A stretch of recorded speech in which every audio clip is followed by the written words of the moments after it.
Hey everyone, welcome back to the show. Well, 45 days until the Summer Games are going to be kicking off in London, of course, and there was a big press conference happening outside our studios today, right by the Olympic Cauldron. We're joined now by the CEO of the Canadian Olympic Committee, Christopher Overholt. How are you? I'm great. Chris, how are you, man? Now, Fiona said 45 days, and for me, this has kind of snuck up. I'm guessing there's no way that this Olympic Games in London has snuck up on you. No, it's the case, actually, that we're always preparing as many as 5 years in advance. So we've actually already had teams over in Russia and early trips to Brazil already. So, yeah, we're in, this is stretch mode for us. And what was the big announcements happening today at Jack Pool Plaza? Yeah, so we had David Calder and Justin Lamoureux, great athletes in their own right, but also great champions for sustainability and for our environment, for our planet. And together in partnership with Offsetters announced our plan to render the Canadian Olympic team carbon neutral, rather, for London. And how are we going to do that? Well, Offsetters will execute against a number of projects that they have underway already, but you know, we're going to take probably close to 250, 260 athletes over to London, 90 coaches, and then a mission team that would be probably double that number again. So somewhere between 600 and 700 people we'll have on the ground in London. That's a big job, but with Offsetters' help and their leadership, we're going to be able to render that whole thing. It's a really cool initiative. I mean, for the athletes as well, not just you know, for Canadian fans and supporters and us as a nation, but for the athletes to know that that's part of the game and part of the mantra for the Canadian Olympic Committee. That's pretty special for them. Well, you know, of course, there was Vancouver was, of course, the first carbon neutral games in the history of the Winter Olympic Games and the history of the Olympic Games generally. And the reason that was the case is because John and the group really identified early that that was something that was important to athletes. And we have many, many athletes that are champions of our environment, champions for our planet, and you know, athletes are the core of what we do. They are our reason. So with those things in mind, it seemed like the logical. How are the athletes feeling today? I mean, 45 days. You're totally with some chill. of them, like they must be so keyed up right now. Yeah, you know, it depends on where you are and where you are in your qualifying process, right? Because some of them are, you know, have been nominated to the team. We have a process that will happen in early July. Some still have to hit the standards. That's right. Some still need to meet standards. Some haven't even been through their qualification process. What a nail biter for them too. Yeah.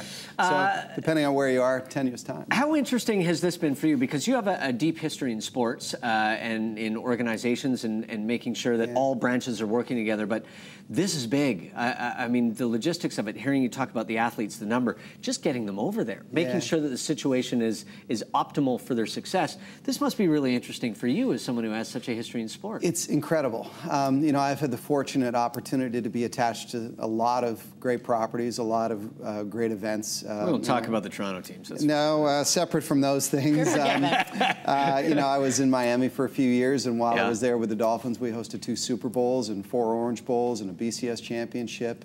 But I would tell you, this is another scale altogether. I think partly because of the numbers of people that we're accountable for, and 2, you know, the 34 million fans that we have across the country. It's a big responsibility. Okay, let's talk about being a Canadian Olympic athlete, because of course we did so well at the Vancouver Games. Is there extra pressure on the athletes because we did win so many medals, or do we have to have a different mindset going in? No, I don't think they see it that way. I mean, each athlete, you know, strives to be their best in that moment, you know, for themselves.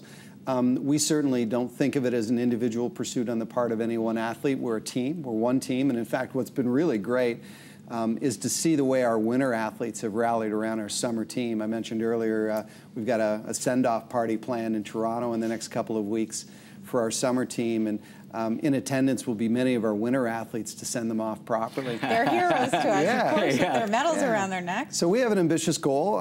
It's our goal to be top 12 in 2012, and you know, that would be our best ever summer result. But again, it's a team approach. It's a team standard that we set for ourselves. Well, and you see some of those results coming into the World Championships and stuff like that, and you start hearing the results of the Canadian athletes, and all of a sudden people start perking their ears up and becoming aware of the names of the athletes, because for some reason in Canada, when it comes to summer events, track and field, shot put, you know, things that we're really strong in now, and we have well-placed athletes, people are just starting to become aware of the names that will be household in 3 months. Yeah, no, that's right. And, you know, if you look back in on Vancouver and all the great things that the consortium did to make sure that they were telling athlete stories earlier, we were really struck by that and struck by the emotional connection that Canadians had to our athletes. And so, we very much see that as our job, you know, and I'd say it's getting better. I mean, I don't know that there's been a better time to be an athlete in Canada right now than there is. Well, and you right must now. have to be mindful all the way through the process, regardless of what you're doing. I mean, whether it's a press conference you're talking about today about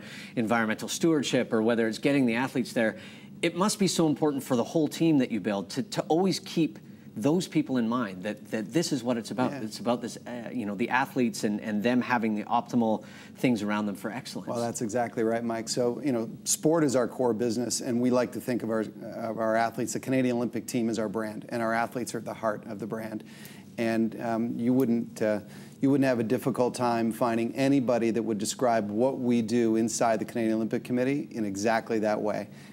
That's our job. That's our reason, as I said earlier, and we focus on it every day. And you mentioned having a send-off party in Toronto, and then there's going to be a big Canada Day celebration in Trafalgar Square. What's happening? Who's performing? Who's going to be there? Yeah, so I'm a little light on details in Trafalgar Square, except what I know is that we're taking Headley, a band over there. Then that means there will be a party. Yeah, we are familiar with Headley. So, Jacob and the boys will bring the party. So Headley's playing in Toronto for us to help send our team off. We borrowed on their great track Invincible as part of our branding early on, and they've been good enough to engage with us. So they're going to be playing the block party, and then they've just released a new single over in the U.S. and soon to be over in Europe. So they're looking forward to their first European engagement as authored by the Canadian Olympic team in Trafalgar Square on Canada Day. Have you forecasted your own life past the Olympic Games? What do you do when it's all done? Do you go on a holiday for a little while? Because this must be just a crazy time for you. Yeah, it's for all of us. And as I said earlier, I mean, there are so many in our organization, and true for our athletes and coaches as well, that have been working so hard for so long. Yeah, there'll be a few days rest, and then we're all back. And of course, we've got our Hall of Fame celebration that happens in Toronto. Right. We just announced, I think this morning, that our inductees for this year's event, it'll be on the floor of the Air Canada Centre on September 21st. So we're back from London and right into planning for that big event. Who are our inductees? Can you tell us? Sure. Yeah. No, we announced this morning. So Jean-Luc Broussard, Daniel Legali, Becky Scott. Mike, you're going to have to wrestle Daniel. I know. It's so funny because the names, like, we're fortunate enough to have met a lot of these people, but you just think, as soon as you say the names, you flash, right? For sure. And three others that I know you'd want to know about. Our Vancouver men's 2010 gold medal hockey team will be inducted. Our women's gold medal team from 2006 in Turin. And we're very proud to be announcing that we're going to be inducting Sarah Burke posthumously as a builder in her sport. The great contribution that she made to her sport in basically ushering it into the Olympic program. So we're very excited to be working with her husband and with her family to announce her. Just another great spokesperson for sport and being active and challenging yourself in your life as well. So beautiful honor. Thank you so much, Chris. Thank you so much, Christopher. Nice to meet you. Of course, you can actually follow the Olympic team, the Canadian Olympic team, on Twitter. You can go to the website to find out all the info about what's coming up in 45 days. 45 days. That's really exciting. We're going to take a break.